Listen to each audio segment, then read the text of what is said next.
Use nervous system के अंदर, तो आप जैसे जानते हो कि नर्वस सिस्टम जो है, न्यूरोलॉजिकल सिस्टम है, उसका जो स्ट्रक्चर और फंक्शनल यूनिट है वो क्या है साहब? न्यूरॉन्स है।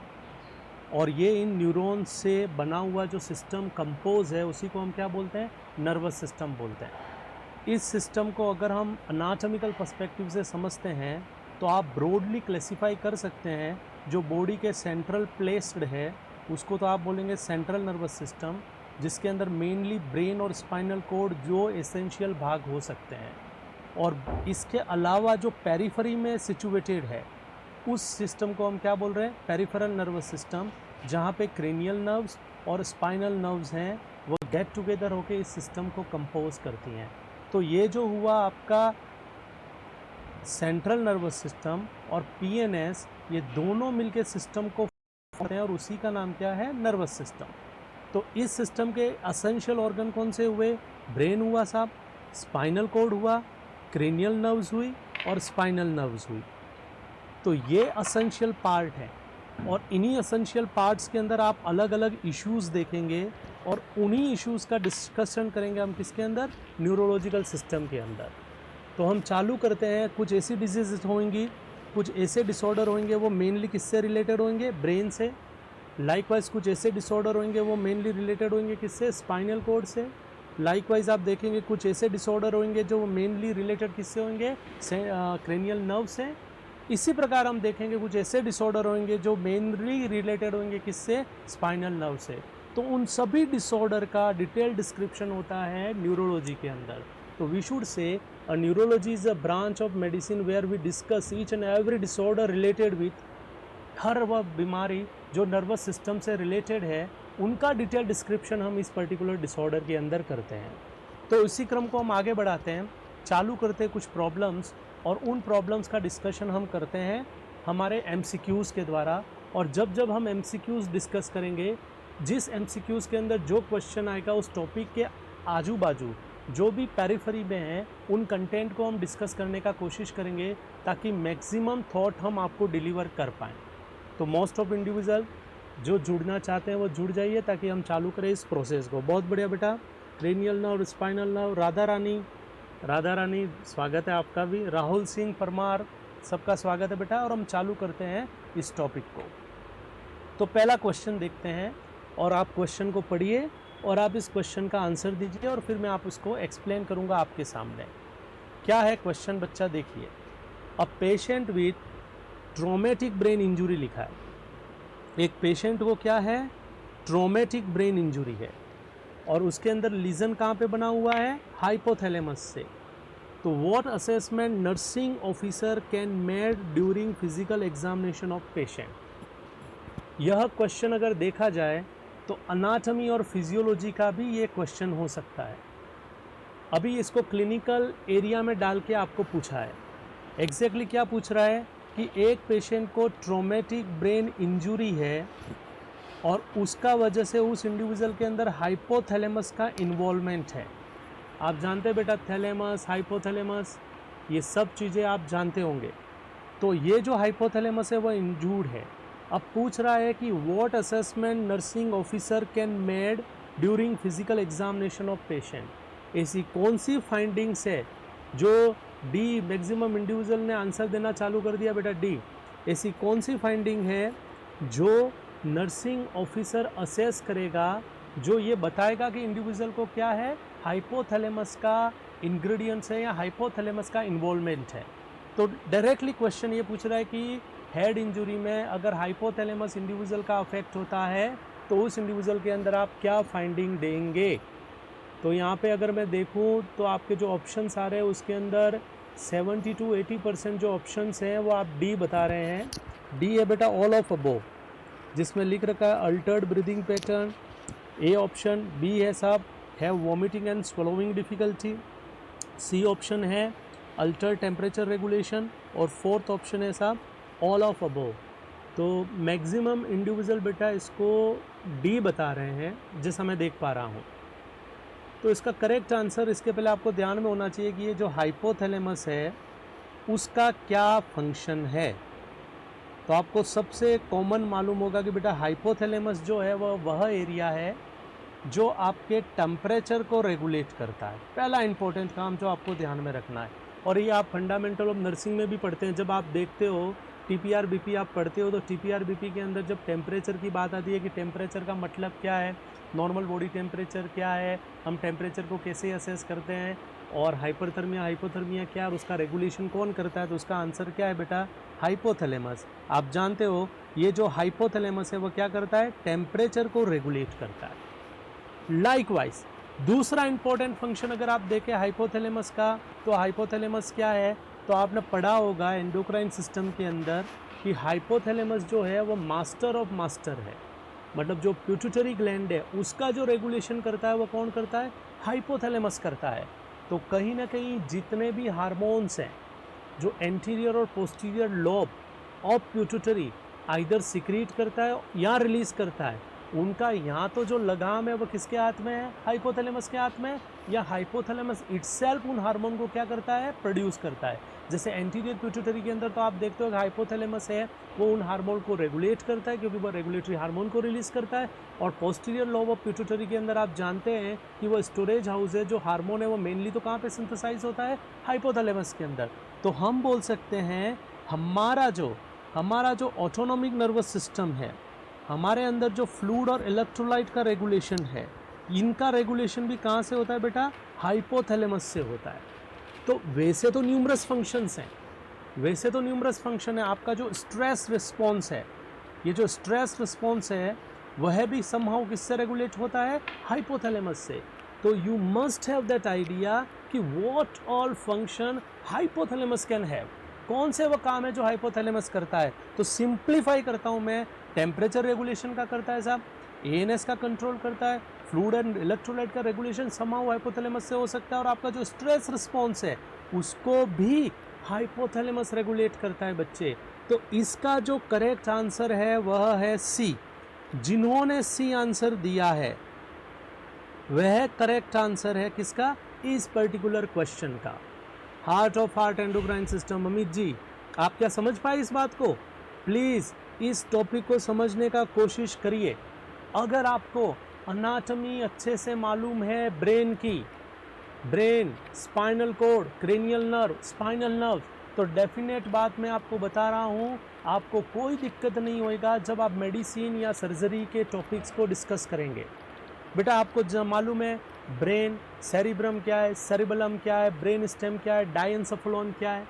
अगर मैं बात करूं आपको तो आप जानते हैं cerebrum, hemisphere, corpus callosum, thalamus, hypothalamus, pons, medulla oblongata, इन सब के प्रश्न आपको एग्जाम के अंदर पूछ सकते हैं। तो आप इस चीज़ को ध्यान में रखिए, आपको इसी प्रकार यहाँ पे पूछ सकता था, ये जो हाइपोथैलेमस है बच्चे, उसकी जगह पे ये लिख लेता कि साहब मेडुला ऑब्लांगेटा इन्वॉल्व है, आपको पूछ लेता कि साहब सेरिब्रल हेमिस्फीयर इन्वॉल्व है, आपको पूछ लेता कि ब्रोकाज एरिया इन्वॉल्व है, आपको पूछ लेता कि वर्निक एरिया इन्वॉल्व है, तो बच्चे जो ऑप्शंस होंगे वो चेंज हो जाएंगे। तो एटलीस्ट इधर उधर भागने से अच्छा है आप मेन कंटेंट को समझने का कोशिश करिए। आप ये ध्यान रखने का कोशिश करिए कि ब्रेन का पहला एनाटॉमी क्या है सेरिब्रम, क्या है सेरिबेलम, क्या है ब्रेन स्टेम, क्या है डायएन्सेफेलॉन। फिर आप सेरिब्रम की बात कर रहे हैं तो सेरिब्रम में फ्रंटल लॉब क्या है, पैराइटल क्या है, ऑक्सीपिटल क्या है, टेम्पोरल क्या है, लिम्बिक सिस्टम क्या है। फिर आप देखेंगे फ्रंटल लॉब के क्या काम है, फ्रंटल लॉब के कौन कौन से एरियाज हैं, ऑक्सीपिटल लॉब के कौन कौन से रेगुलेटरी फंक्शंस हैं। इसी प्रकार आप थैलेमस में आ रहे हो, हाइपोथैलेमस में आ रहे हो, पॉन्स में आ रहे हो, मेडुला ऑब्लांगेटा में आ रहे हो। तो ये सब चीज़ें बड़ी इंपॉर्टेंट होती हैं।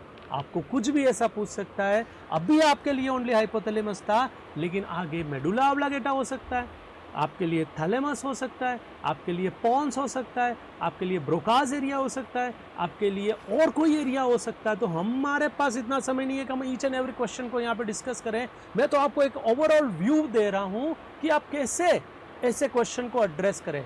तो मैं आपको ये कहना चाह रहा हूँ बच्चे कि आपको ये सब ध्यान में होना चाहिए, इन सब भागों के बारे में इंफॉर्मेशन होना चाहिए, इन सब की एनाटॉमी और इन सब के फंक्शन।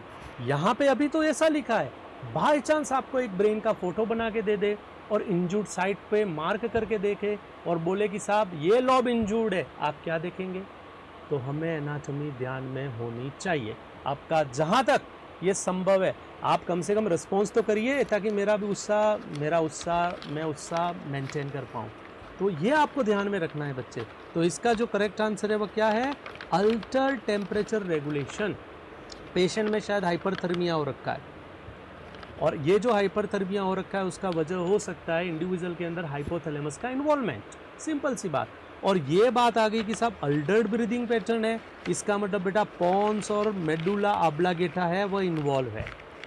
कौन इन्वॉल्व है बच्चे? पॉन्स और मेडुला ऑब्लांगेटा।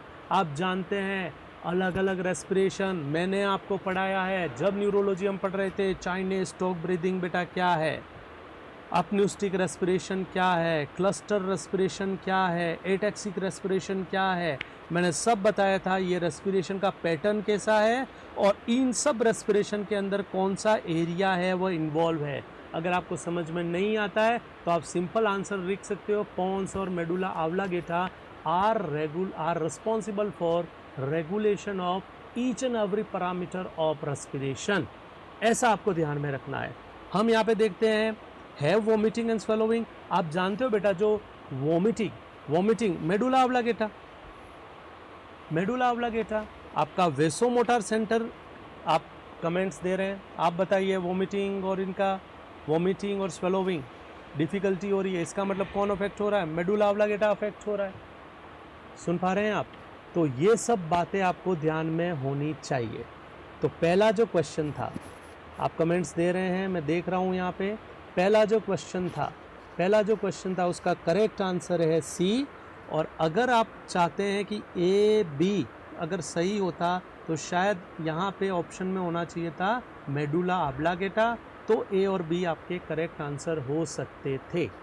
तो ये आपको ध्यान में रखना था बच्चे। ये क्वेश्चन है, तो इस क्वेश्चन से मैं आपको ये बताने का कोशिश कर रहा हूँ कि कोई भी प्रकार का एनाटॉमिकल पोर्शन का नाम लिख के आपको एग्जाम में पूछ सकता है कि बेटा आप बताओ इसके अंदर क्या फंक्शन प्रभावित हुआ है। तो आपको ये आइडिया होना चाहिए।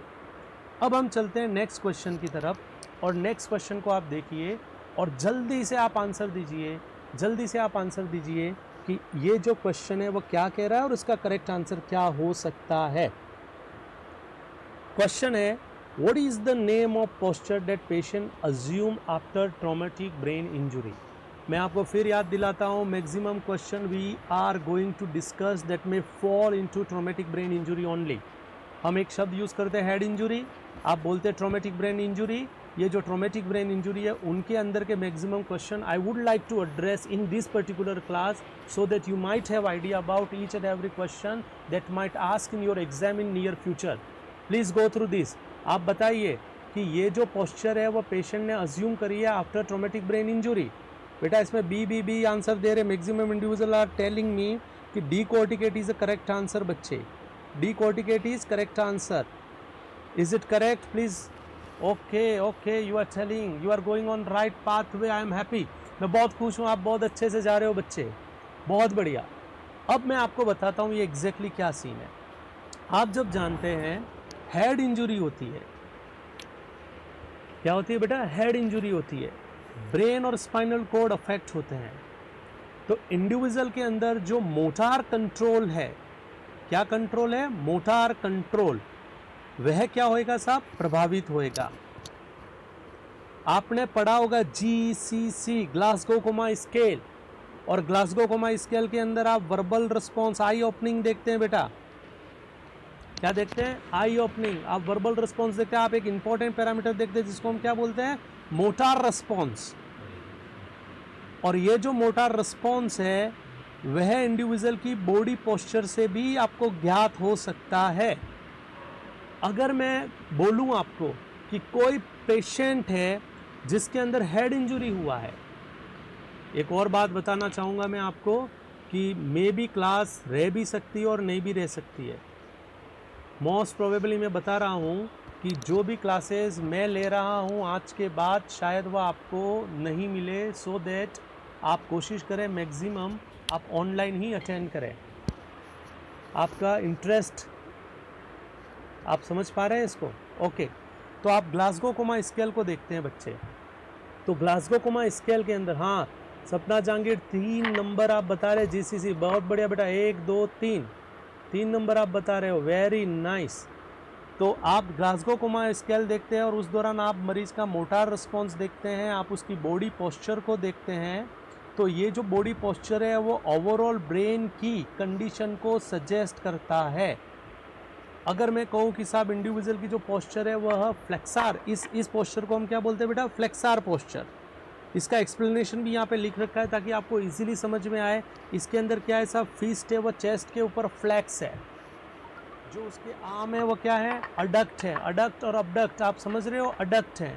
जो एल्बो है वो क्या है बच्चे, फ्लैक्स है, इंटरनली रोटेट है। और आप देखते हो प्लांटार फ्लेक्शन है।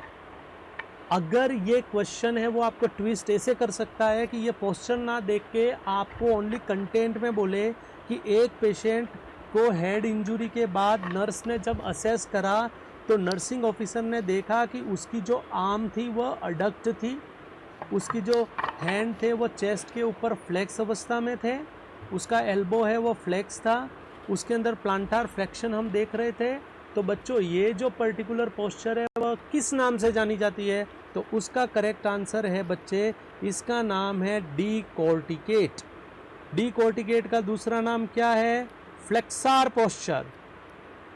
दूसरा प्रश्न, क्या नाम है उसका, फ्लेक्सार पोस्चर। और फ्लेक्सार पोस्चर अगर इंडिविजुअल ने अज्यूम करी है आफ्टर टीबीआई, इसका मतलब होता है कि उस पेशेंट के अंदर क्या हुआ है, सेरिब्रल कॉर्टेक्स है वो क्या हो गया बेटा, इंजूर्ड हो गया।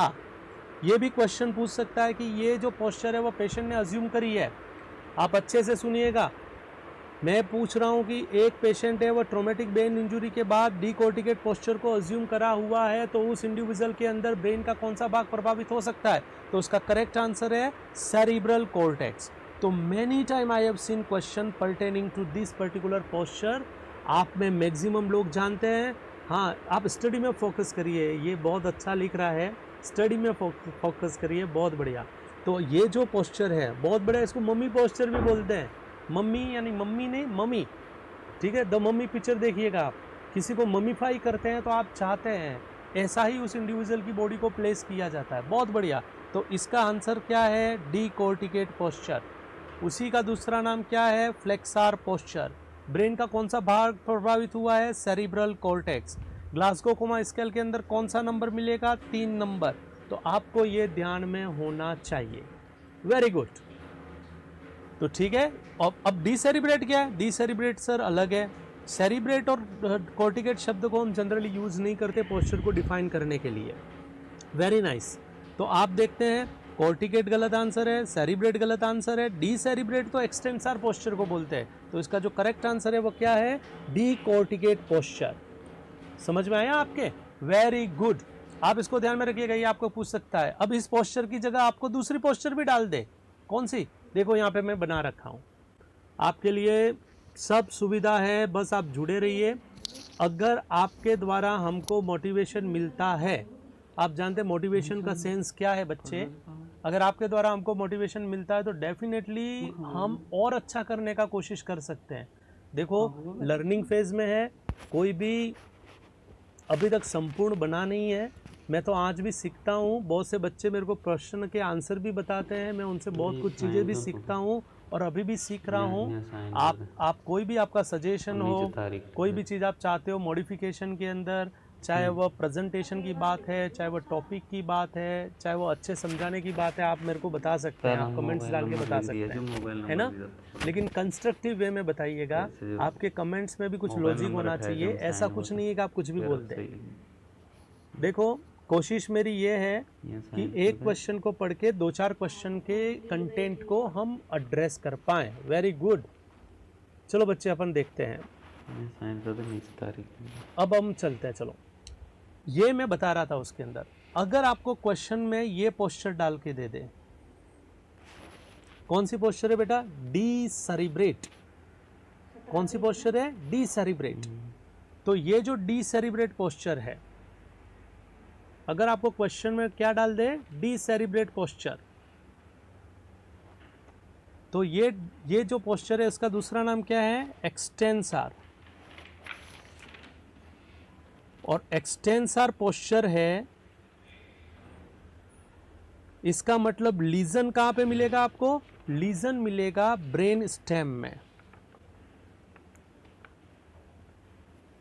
एक बच्चा पूछ रहा है कोई क्वेश्चन कि सर ये मार्किंग में इशू है। मार्किंग में इशू में बता देता हूँ बेटा, तेरे को अगर जीसीसी की बात करनी है तो मोटार रिस्पॉन्स जब हम देखते हैं बच्चे तो 6, 5, 4, 3, 2 और 1, ठीक है जी। ये जो एक है, नीचे से मैं बता रहा हूँ आपको, ये जो एक है उस पोस्चर को हम बोलते हैं एक प्रकार की नॉन रिस्पॉन्स पोस्चर। आप एक फ्लैसिड पोस्चर को बोल सकते हैं जैसे लाश होती है, ठीक है जी। ये जो 2 नंबर है इसको हम बोलते हैं अबनॉर्मल एक्सटेंसर, और इसी का दूसरा नाम क्या है? इसी का दूसरा नाम है डीसेरिब्रेट, अभी मैंने आपको बताया था। और ये जो 3 नंबर है, मैं जीसीसी की बात कर रहा हूँ, ठीक है। नेक्स्ट कभी हम क्वेश्चन पढ़ेंगे तो जीसीसी को पूरा मैं ले लूँगा उसके अंदर। अभी आप इतना सुनिए, ये जो 3 नंबर है बच्चे, ये जो 3 नंबर है उसका नाम है अबनॉर्मल फ्लैक्शन, इसलिए मैं बार बार उधर 3 नंबर बोल रहा था। अगर जीसीसी में आपको डी कॉर्टिकेट, ये सॉरी डी सेरिब्रेट, और ये हो गया डी कॉर्टिकेट। अगर डी कॉर्टिकेट मिलता है आपको पोस्चर तो उसका मतलब है आपका 3 मार्क देना है उसको। अगर आपको डी सेरिब्रेट मिलता है तो आप कितना पोर्शन देंगे? 2। तो इसको हम एक्सटेंसर बोलते हैं, इसको फ्लेक्सर। कम से कम इतना चीज ध्यान में रखिएगा। अगर जो पोस्चर है वो कैसी है? फ्लैसिड, तो आप इसको क्या देंगे? 1 नंबर देंगे। आप समझ पाए? अगर आपके जो कमांड है उसको ओबे कर रहा है, आपने बोला भैया हाथ उठाओ तो उसने हाथ उठा दिया, पैर ऐसे करो, फिस्ट बनाओ, उंगलियां को खोलो, फिस्ट बनाओ, मेरे हाथ को पकड़ो, नाक को टच करो, इसका मतलब वो आपके कमांड को क्या कर रहा है? ओबे कर रहा है। अगर वो ओबे नहीं कर रहा है और लोकलाइज्ड पेन से कर रहा है तो आप इसको क्या देंगे? 5 नंबर। सुन पा रहे हो आप? और अगर इंडिविजुअल के अंदर नॉर्मल फ्लेक्शन हो रहा है आफ्टर स्टिमुलाई तो आप इसको 4 नंबर देंगे।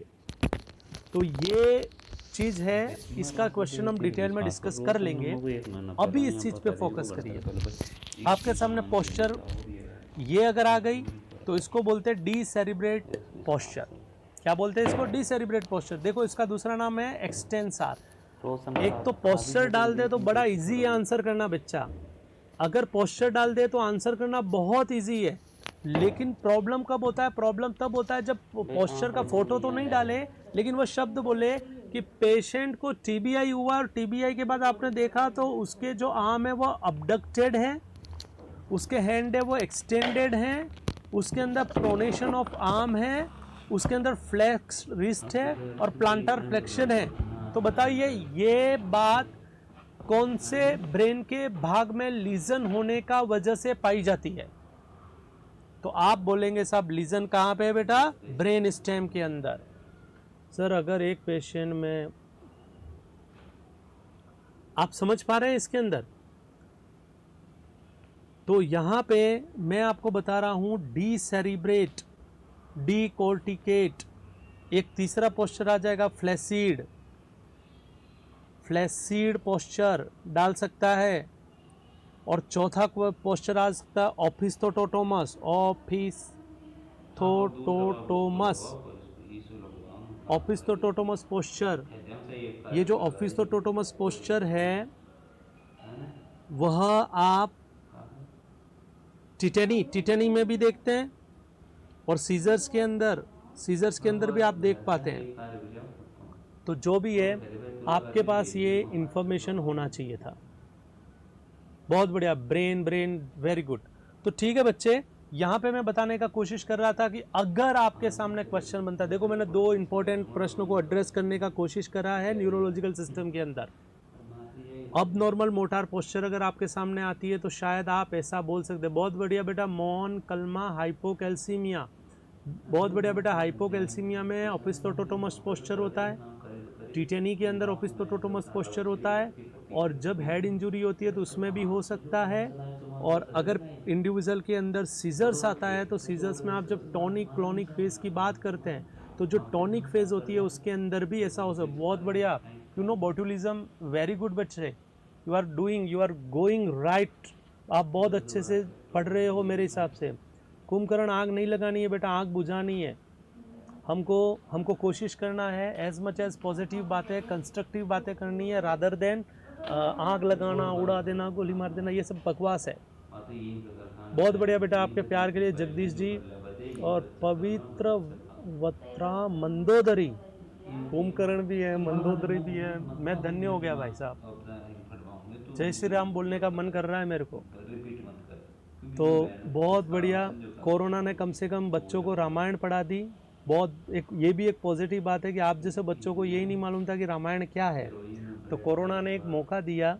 रामानंद सागर रामायण आपने पढ़ ली होगी, देख ली होगी आपने, तो आप जानते हैं और उनके कैरेक्टर को भी जानते हैं। तो उनमें से कौन से कैरेक्टर को आप फॉलो करना चाहते हो, ये एक अच्छा प्रश्न हो सकता है। तो देखो रामायण में जो कल्प्रिट थे वह भी बड़े मर्यादा में थे, तो आपको भी मर्यादा में रहना चाहिए। हर व्यक्ति को मर्यादा में रहना चाहिए। बहुत बढ़िया, धन्य हो प्रभु, वेरी नाइस। आपको ज़्यादा मज़ा प्रश्न के अलावा बातें करते हो उसमें ज़्यादा आता है, और उसमें आप एक्टिव होकर कमेंट्स भी देते हो, ये एक सोचनीय वाला विषय है। बहुत बढ़िया बेटा, ये देखो कितने खुश हो रहे हो।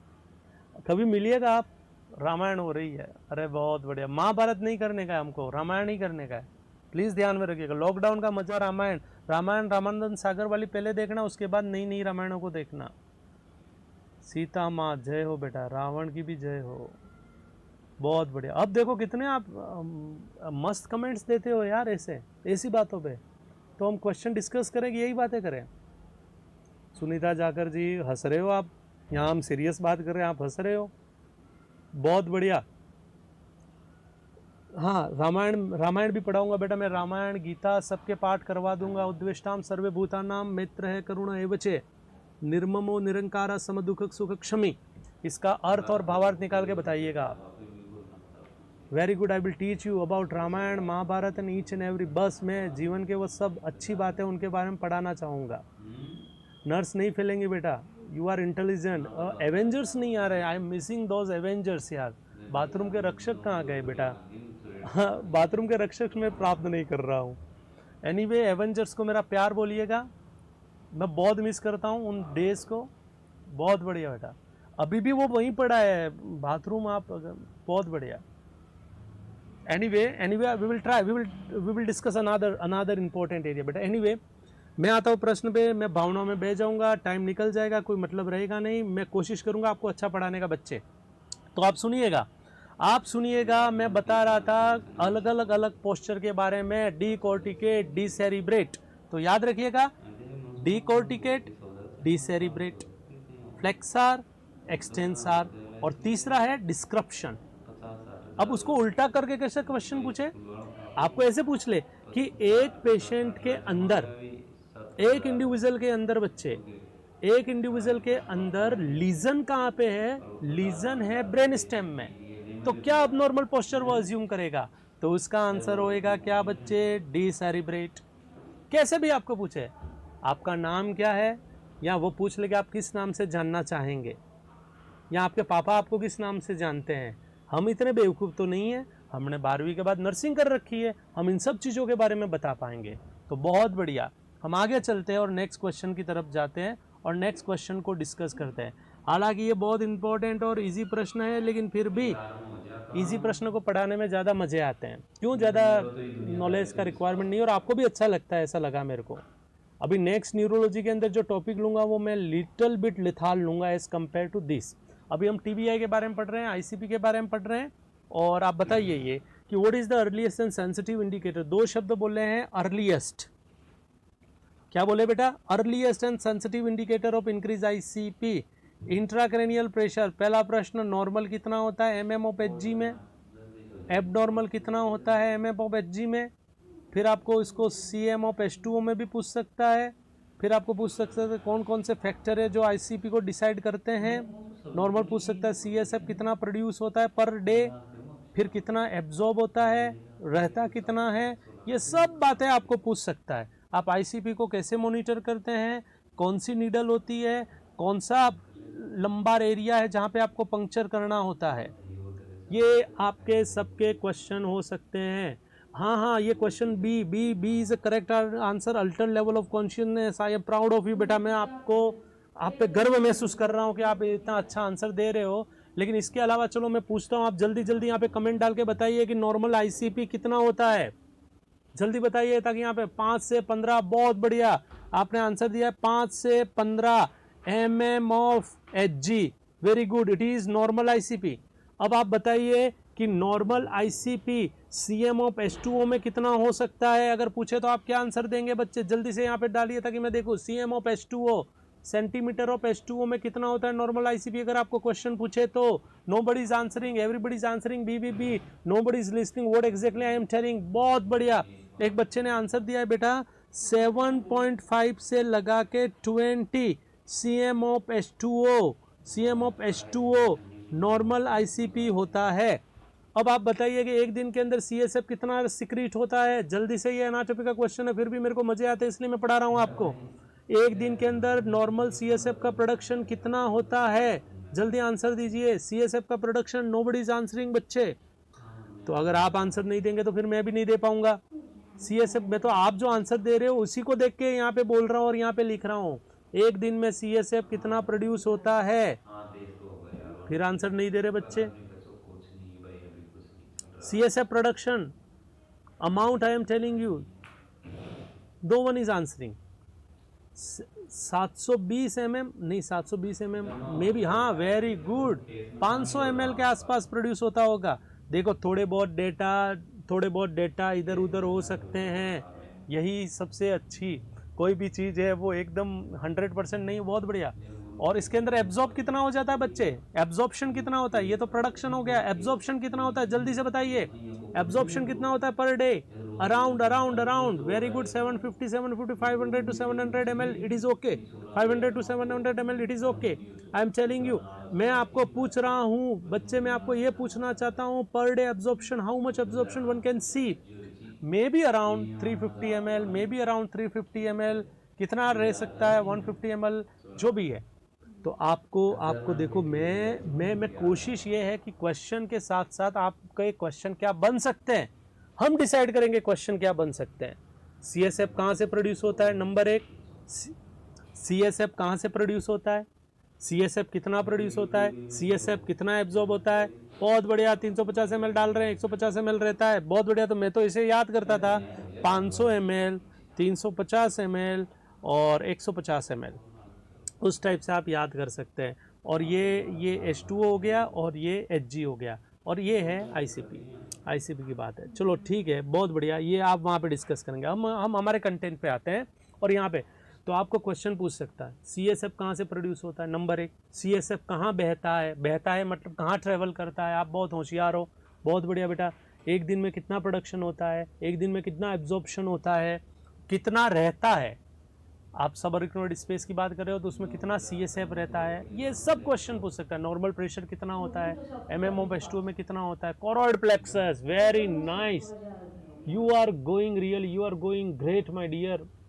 कभी कभार लगता है कि आपको पढ़ाने का ज़रूरत नहीं है, फिर भी हमें यहाँ पे आने, आपसे रूबरू होने का मौका मिलता है, इसलिए आते हैं देवताओं हम यहाँ पे। बहुत बढ़िया, आप तो बहुत अच्छे से आंसर दे रहे हो बेटा, ऐसे ही देते रहो। मैं डेफिनेट कह रहा हूँ, आप अगले 6 महीने के अंदर, चाहे वो नॉर्सेट हो चाहे वो निमांस हो, आपके पास ग्रेट अपॉर्चुनिटी है बच्चे, और आप इजीली जॉब को एक्वायर कर सकते हो। आप कंटिन्यूस रहिए, यहाँ पढ़िए और कहीं पढ़िए, लेकिन पढ़िए। मैं ये नहीं कह रहा हूँ आप यहाँ पढ़िए और कहीं पढ़िए, जहाँ समझ में आए वहाँ पढ़िए, आपको जो अच्छा लगता है वो करिए, आप पढ़िए। लेकिन यूँ आप और किसी इमोशंस में मत जाइए, आपको पढ़ना है जो अच्छा पढ़ाता है, जो सही पढ़ाता है, जहाँ आपका मन लगता है वहाँ पे आप पढ़िए। और हम आपके लिए हमेशा हर रोज़ 7 बजे अवेलेबल हो जाएंगे। विजय लक्ष्मी पाटीदार जी, आप हंस क्यों रहे हैं, समझ में नहीं आ रहा। Anyway, good. तो चलो हम देखते हैं, प्रश्न से हम भटक गए, कोई बात नहीं, हम आते हैं। प्रश्न से नहीं भटके हैं हम, एकदम प्रश्न में ही हैं हम, प्रश्न से नहीं भटके बेटा। We are somehow in and around, उसके आसपास है आईसीपी के। तो चलो मैं यहाँ पे बताता हूँ। क्वेश्चन आपको पूछता है बेटा, एक तो आईसीपी क्या है, चलो नॉर्मल आईसीपी क्या है, फिर आपको पूछता है अर्लीस्ट एंड सेंसिटिव इंडिकेटर क्या है, ये क्वेश्चन पूछ सकता है, ठीक है बच्चे। नेक्स्ट क्वेश्चन पूछ सकता है late sign of increase ICP. बताइए जल्दी से आप इधर आंसर दीजिए। चलो ये टू वे कम्युनिकेशन अच्छा है, इससे पहले मैं कभी ऑनलाइन लेता नहीं था, तब मेरे को अब समझ में आया ऑनलाइन लेने के क्लास में ज़्यादा आनंद आता है रिलेटिवली। मैं पहले रिकॉर्ड करके ही डाल देता था। हाँ बेटा आप बताइए मेरे को कि late sign of increase ICP क्या हो सकता है। आपने सुना है कभी Cushing triads, Cushing reflex, Cushing triads, Cushing reflex? बहुत बढ़िया बच्चे। जीएनएम वालों को नोट सेट दे सकते हैं क्या बेटा? ये अभी तो एग्जैक्टली क्या बोल सकते हैं, आपके दोस्त ज़्यादा बता पाएंगे। और भी कोई चीज़ आ जाती है तो कोई नॉलेज होएगा मेरे को तो मैं इसको अच्छे से रख पाऊँगा। वैसे बीएससी वाले देते हैं, बाकी मैं कोशिश करूँगा जो भी नेक्स्ट क्लास हो हमारा टीचर हो वो इस चीज़ के बारे में आपको बताए बच्चे।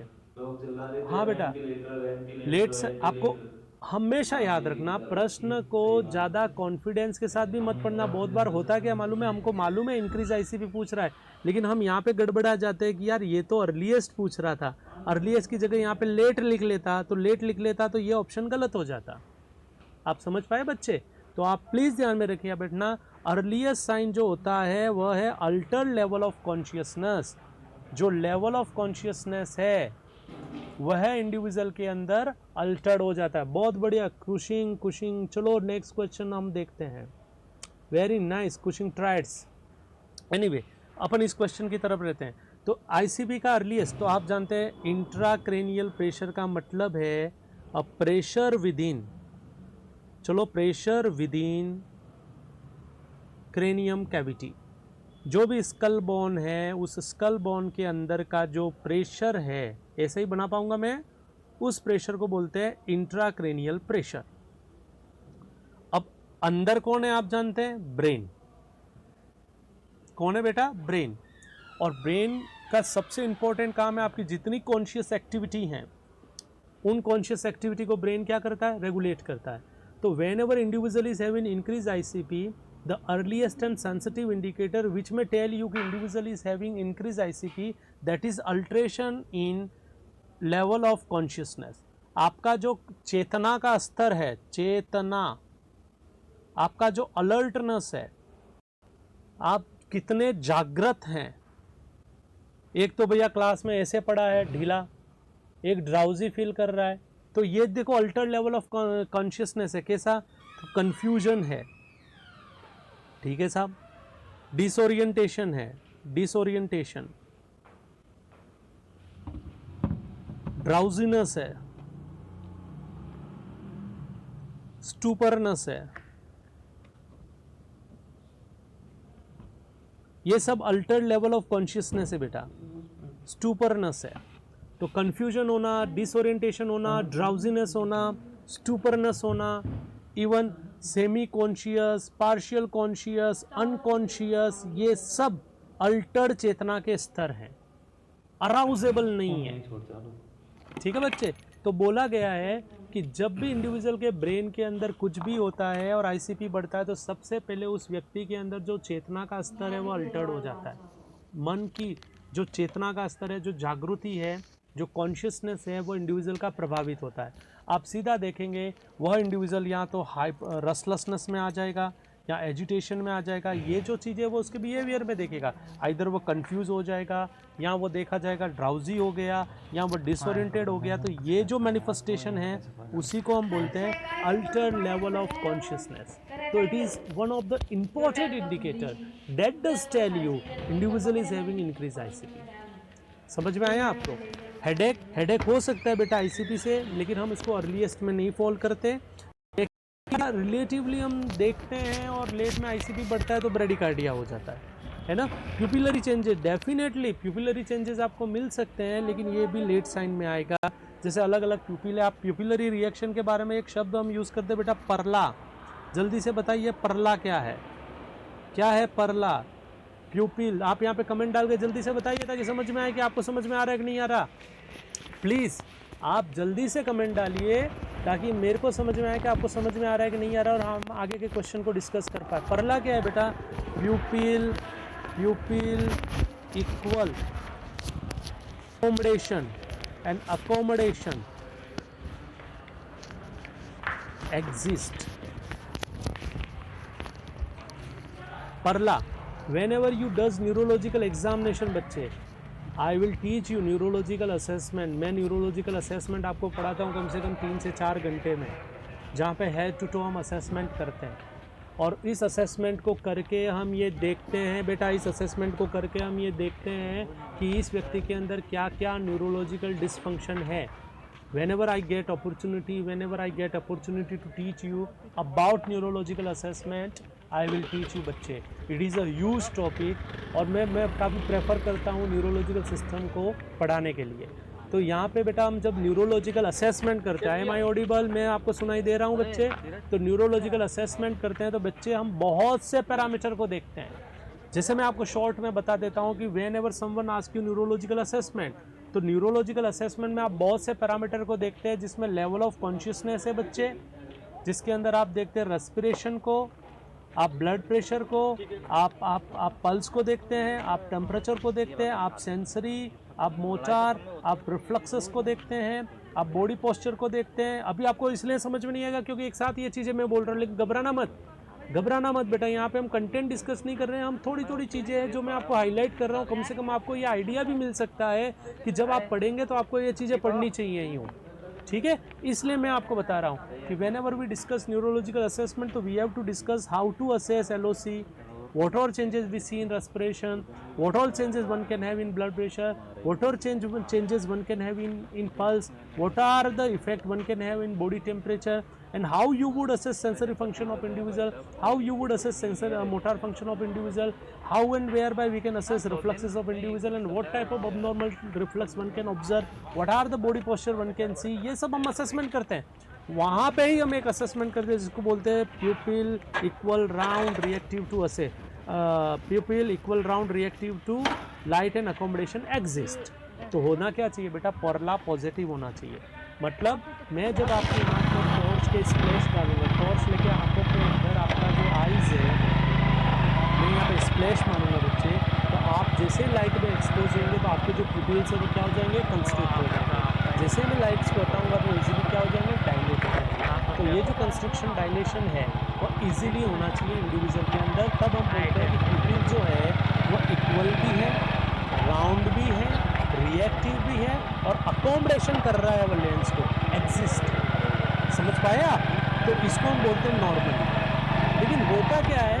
होता ये है कि अलग अलग कंडीशंस होती हैं जहाँ पे प्यूपिल्स है वो अलग अलग हो जाते हैं। आपको मैं समझाने का कोशिश कर रहा हूँ, या अन्य प्रश्न है जो आपको पूछ सकता है। जैसे कि पिन पॉइंट प्यूपिल है। अब पिन पॉइंट प्यूपिल आप किस में देखते हैं? जल्दी से बताइए। पिन पॉइंट प्यूपिल है भैया, मैं कह रहा हूँ मिड पोजीशन फिक्स है, मिड पोजीशन। नेक्स्ट टाइम मैं कभी कोशिश करूँगा आपके सामने स्लाइड लाने का, मैं कोशिश करूँगा। Bilateral dilation, anyway please respond. Pin point प्यूपिल है बेटा। पिन पॉइंट प्यूपिल किस में देखते हैं? जल्दी से आप उसमें कमेंट डालते जाइए। मिड पोजीशन में प्यूपिल फिक्स है, दोनों प्यूपिल डायलेटेड हैं, डायलेटेड और फिक्स है। कब देखते हैं बच्चे? एक प्यूपिल डायलेट है और एक नॉर्मल है और डायलेट है, दोनों डायलेट हैं, दोनों मिड पोजीशन में फिक्स है और दोनों पिन पॉइंट है। जब मरीज के अंदर कॉन्टाइन डैमेज होता है तब आप देखते हो पिन पॉइंट। जब पेशेंट के अंदर मिड ब्रेन का डैमेज होता है, मिड पोजीशन फिक्स। जब डायलेटेड और फिक्स है, ये ऑमनियस साइन है बच्चे, ऑमनियस साइन है। शायद इंडिविजुअल है वो एक्सपायर तो नहीं हो गया, आपको देखना चाहिए ब्रेन डेड तो नहीं हो गया। लाइकवाइज अगर एक डायलेट है और एक आपको नॉर्मल लग रहा है, मतलब अनइक्वल साइज है, अनइक्वल है बेटा। अनइक्वल कब देखते हैं हम? जब थर्ड क्रेनियन नर्व है, ऑकुलोमोटर, उसका जब इन्वॉल्वमेंट होता है तब आप अनइक्वल देख सकते हैं। ये सब क्वेश्चन आते हैं, आप सीधा याद रखो। देखो पिन पॉइंट मैं बहुत इजी कर देता हूँ इसको। आप पिन पॉइंट पी से लगो कॉन्टाइन, एम से रखो मिड ब्रेन, मिड पोजीशन में तो मिड ब्रेन लिख लेना। जब पेशेंट मर जाता है आप जानते हैं कि आप जब ब्रेन डेड हो जाता है तो आपको कैसा मिलता है? डायलेटेड और फिक्स। आप कितनी भी टॉर्च मारो वो तो डायलेट ही रहेगा। और एक बड़ा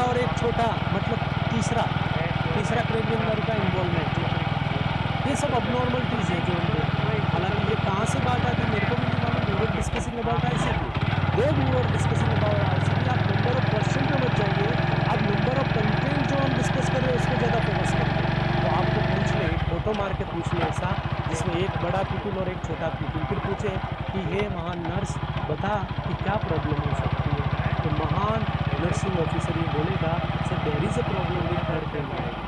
दोनों पिन पॉइंट है, तो ये पिन पॉइंट को हम देख सकते हैं, बेटा ड्रग टॉक्सिसिटी में भी होता है, लेकिन पूछ रहे हैं कि महाराज बताइए क्या प्रॉब्लम है, सीधा बोलेगा फ्रंटाइल एनर्जी, मिड पोजीशन में फिक्स है, मिड ब्रेन डैमेज है। ये सब आपको एसेंशियल नॉलेज होना चाहिए बच्चे। सुना आपने? अपन नेक्स्ट क्वेश्चन की तरफ जाते हैं, नहीं क्योंकि बहुत सारे लोग तो प्रश्न पढ़ने के लिए आते हैं, उनको कंटेंट से कोई मतलब नहीं रहता, तो उनके लिए भी हम खुश कर देते हैं और एक और प्रश्न ले लेते हैं। हालांकि मैं बहुत सारी चीज़ें आपको बताना चाहता हूँ, लेकिन बहुत बार हमारे पास महान नर्स हो बेटा, बहुत बार आपके पास टाइम नहीं होता, मेरे पास टाइम नहीं था, नहीं बता पाता। चलो नेक्स्ट क्वेश्चन की तरफ जाते हैं और देखते हैं ये क्या है। What are the intervention one can done to reduce done to? What are the intervention that one can does to reduce increase ICP? Answer दीजिए बेटा, आईसीपी को कम करने के लिए इनमें से कौन सा इंटरवेंशन सही है? Please tell me which intervention one can does to reduce increase ICP. आपको ये प्रश्न इसलिए पूछ सकता है, after all you are nursing officer and somehow you are posted in some ward, maybe आप किसी न्यूरो आईसीयू में प्लेस हैं, आप जनरल वार्ड में प्लेस है, आपके सामने कोई भी सिचुएशन आ सकता है। एक पेशेंट है जिसको हेड इंजरी है, एक पेशेंट है जिसको स्ट्रोक है, एक पेशेंट है जिसको सीजर्स है, अलग अलग परिस्थितियाँ आती है आपके सामने। तो उन परिस्थितियों में पूछा जाता है कि being as a nursing officer which what kind of intervention you can does to reduce increase ICP maximum individual. एक बच्चा अरविंद कुमार ए बोल रहा है प्रोवाइड सुपाइन पोजीशन, कुछ बच्चे यहाँ पे सी आंसर दे रहे हैं, मैक्सिमम बच्चे तो आंसर ही नहीं दे रहे हैं। मेरे को समझ में नहीं आ रहा कि वो डिसलाइक करने के लिए आए हैं, भगवान जाने क्या करने आए हैं। एक बार क्लास तो पढ़ो, फिर लाइक डिसलाइक का बाद में देखो। नर्स हमेशा याद रखता, मैं आपको एक अच्छी चीज़ बता के जा रहा हूँ, नर्स कभी भी डिसीज़न बिना असेसमेंट के नहीं करती है। सबसे पहले आपने नर्सिंग प्रोसेस में पढ़ा होगा, हालांकि ये जो चीज़ है वो इससे रिलेटेड नहीं है, फिर भी मैं बता रहा हूँ। नर्सिंग प्रोसेस में सबसे पहले नर्स ऑफिसर का काम होता है असेसमेंट करना, और असेसमेंट करने के बाद वो एनालाइज करती है, और एनालाइज करने के बाद वो यहाँ लाइक करती है या डिसलाइक करती है। अगर बिना असेसमेंट के ही वो डिसलाइक करती है, इसका मतलब there is a problem with that nurse.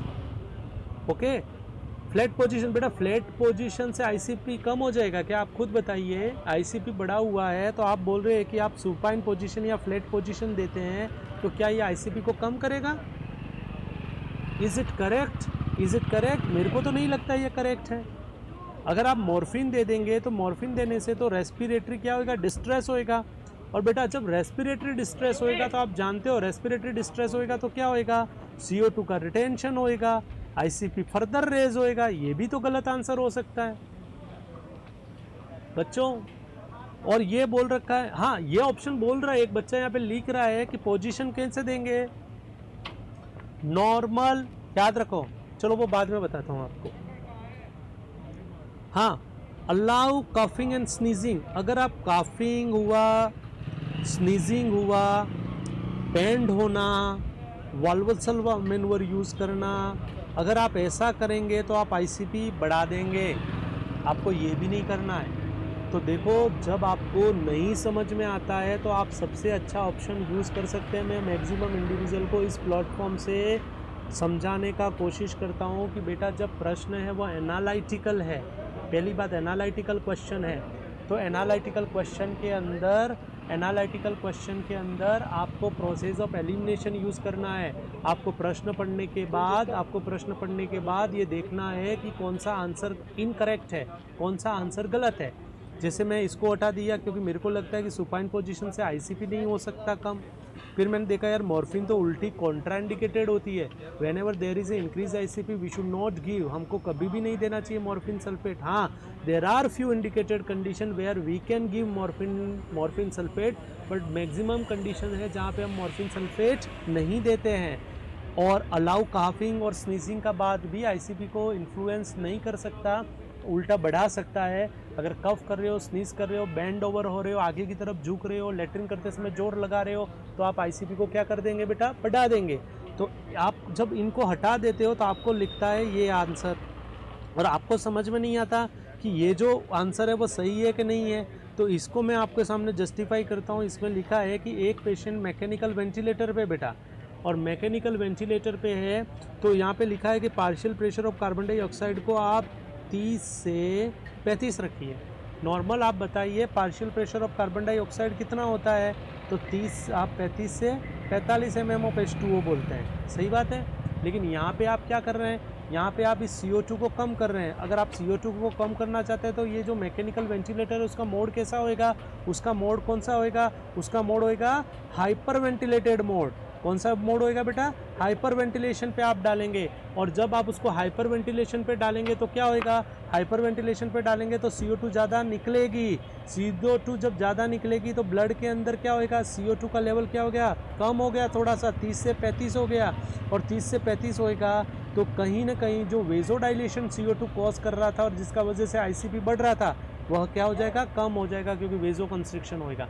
तो यहाँ पे एक समझने वाली बात है, CO2 है अगर वो ब्लड में ज़्यादा है, बच्चे याद रखिएगा, CO2 ब्लड में ज़्यादा है तो उसका वेजोडाइलेटरी इफेक्ट होएगा जो ICP बढ़ाने में कंट्रीब्यूट करता है। और हम उसका उल्टा कर रहे हैं, हम उसका उल्टा करेंगे तो डेफिनेट बात है कि आप उस मरीज़ के अंदर ICP को क्या कर देंगे, कम कर देंगे।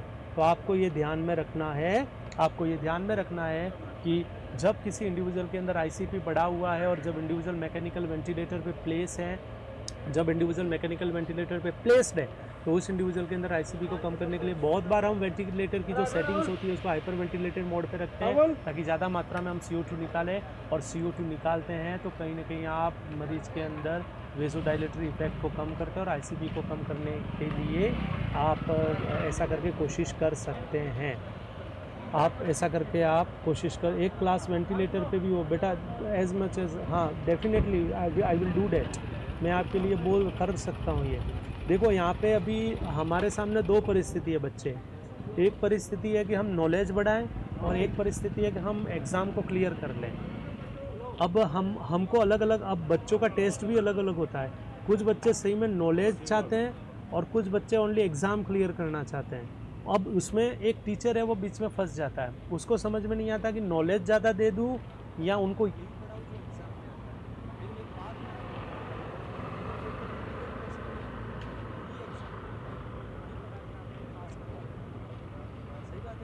अपन कोशिश क्या करते हैं, अपन कोशिश दो करते हैं कि अगर हमको नॉलेज हो जाए अच्छा तो हमारे लिए कोई एग्ज़ाम ना रहे, हमारे में इतना नॉलेज हो जाए कि हम एग्ज़ाम को एक नॉर्मल मैच की तरह खेलें। चलो जा रहे हैं कहाँ पे खेलने के लिए, बॉल आई तो क्या मार दिया, 6 मार दिया, है ना।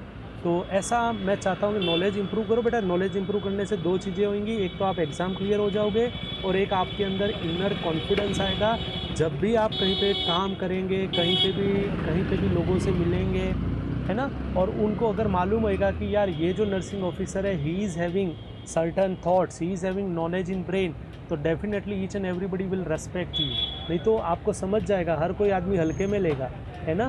तो आजकल तो ये बहुत ज़रूरी हो गया कि हमको चाहे आता हो या नहीं आता हो, हमारे पास नॉलेज तो ज़रूर होना चाहिए बेटा। कोविड सिचुएशन, एक बार वापस लिखिएगा क्या लिखना चाह रहे थे, कोविड के बारे में क्लास, कोविड के बारे में भी ले सकते हैं, कोई इशू नहीं है, उसके बारे में भी अगर आप कहोगे तो क्लास ले लेंगे। निमांस में आपको क्या पढ़ना है यूँ, तो निमांस के अंदर भी मैं बता देता हूँ, न्यूरोलॉजी इंपॉर्टेंट है, साइकोलॉजी साइकेट्रिक इंपॉर्टेंट है। इसका ये मतलब नहीं है कि और चीज़ इंपॉर्टेंट नहीं है, हर चीज़ इंपॉर्टेंट है। अनाटमी में जाओगे तो न्यूरोलॉजिकल सिस्टम, MSN में जाओगे तो न्यूरोलॉजी, फार्माकोलॉजी में जाओगे तो drug used in neurology, paediatric में देखोगे तो certain neurological condition of paediatric, हाँ पीडियाट्रिक में। अब मैटरनिटी में जाओगे तो मैटरनिटी में न्यूरोलॉजिकल इश्यूज़ क्या हो सकते हैं, तो एक्लेम्शिया एक ये वाली एक हमारे सामने आती है, एक कंडीशन जहाँ पे सीजर्स आते हैं, तो हमको तो दिमाग चारों ओर से घुमाना पड़ेगा। हाँ हम डिस्कस करेंगे, बताएंगे आपको, और हम कोशिश करेंगे, हम कोशिश कर रहे हैं कि भाई निमांस की क्या बात बता रहा था, तू बता दे यार।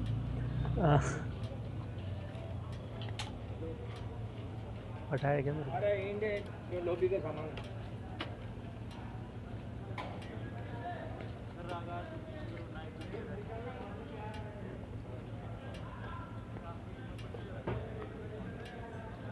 हाँ मैं आ गया वापस।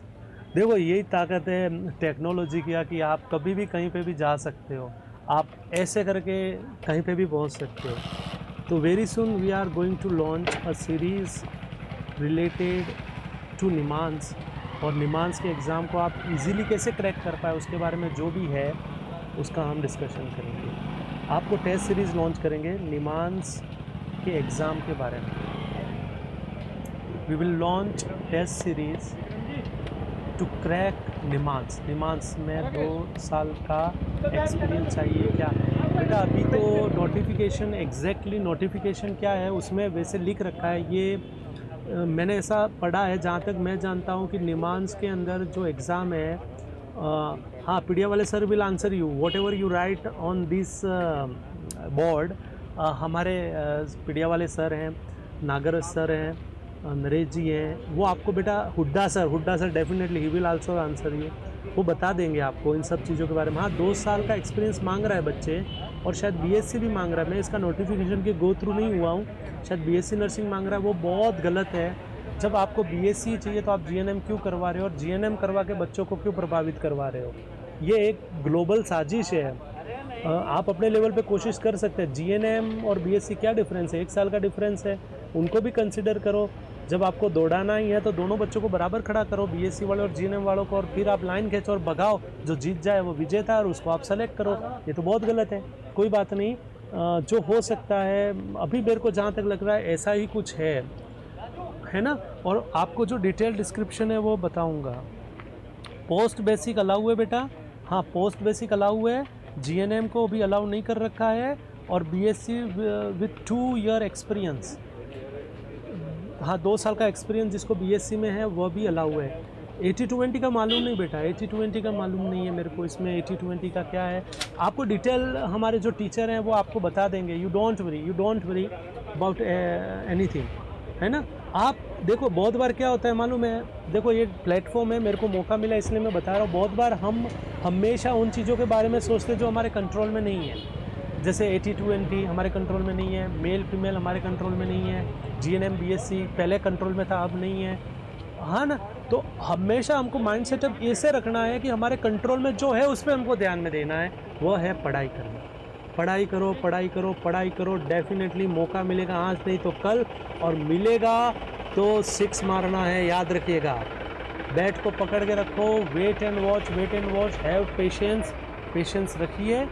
और हाँ एक और बात मालूम पड़ा कि 2 ईयर एक्सपीरियंस होना चाहिए, वो भी 50 बेड हॉस्पिटल। आपके गांव में भी मिल जाएगा 50 बेड हॉस्पिटल, कौन देखने आया? थोड़ा दिमाग यूज़ करिएगा इसके बारे में। मैं इस प्लेटफॉर्म से ऐसी बातें तो बता भी नहीं पाऊँगा, है ना। तो ठीक है बच्चे, यहाँ पे हमको ध्यान में रखना। अब देखो यहाँ पे चलो मैं मेन कंटेंट पे आता हूँ, क्योंकि आपको बड़ा दुख होएगा, वापस पढ़ा रही हूँ, लेकिन फिर भी मेरे को तो पढ़ाना ही है यार।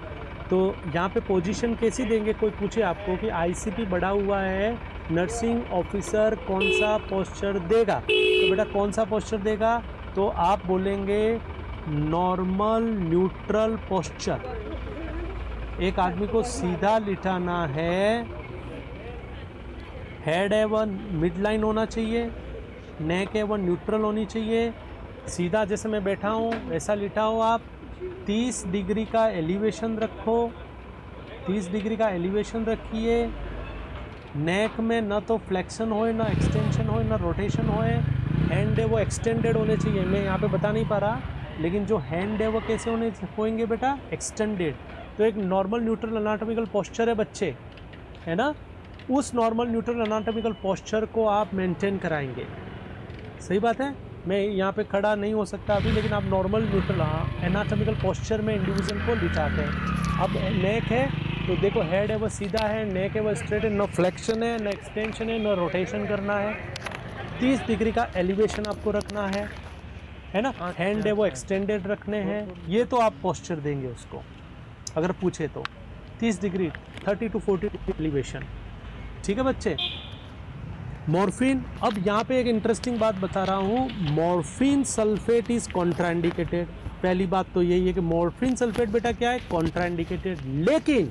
लेकिन याद रखना, जब एक हेड इंजरी वाला पेशेंट आता है जो एक्सट्रीम ब्रेथलेसनेस में है, किसमें है बेटा, एक्सट्रीम,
एक्सट्रीम रेस्टलेसनेस में, मतलब वो आपके आपे में ही नहीं आ रहा है, आपके कंट्रोल में ही नहीं आ रहा है, वो बेड पे ही नहीं आ रहा है, वो तो फैल रहा है।